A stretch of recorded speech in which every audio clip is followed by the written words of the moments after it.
समय के साथ सब कुछ परिवर्तित हो रहा है, क्योंकि हमारी चेतना निरंतर विकसित हो रही है। नए दृष्टिकोण उत्पन्न होते, नए प्रश्न उठ रहे, नई समस्याएं उत्पन्न हो रही। इन नई परिस्थितियों का सामना करने हेतु नियम, मान्यता, विचारधारा में परिवर्तन लाना अनिवार्य है। मुझे सदैव मनुष्यों की चिंता रहती है।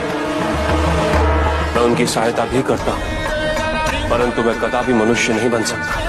मनुष्य और मेरे बीच शमशान की एक सीमा है। कौन कहता है कि केवल भक्तों को ही भगवान से कुछ चाहिए होता है?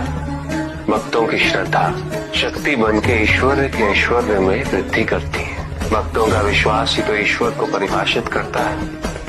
भक्तों की भक्ति के बिना भगवान की मूर्ति भी पाषाण है। निरंतर योग द्वारा अपने मन को एकाग्र रखना होगा।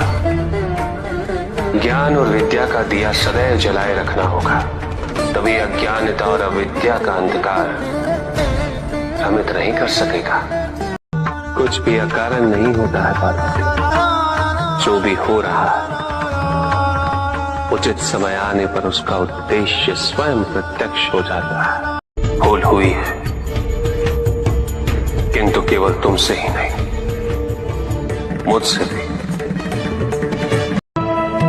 पार्वती संतान के प्रथम गुरु तो उसके माता पिता ही होते हैं, जिनके आचरण से वो प्रथम पाठ सीखता है।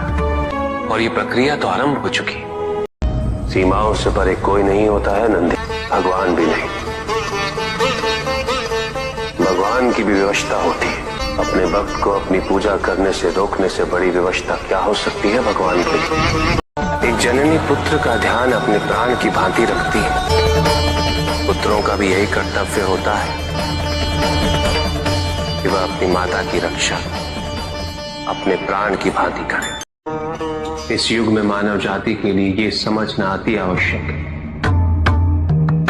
कि वो अपनी समस्याओं के समाधान के लिए सदैव ईश्वर पर आश्रित नहीं रह सकते। उन्हें कर्म प्रधान जीवन का अनुसरण करना सीखना होगा।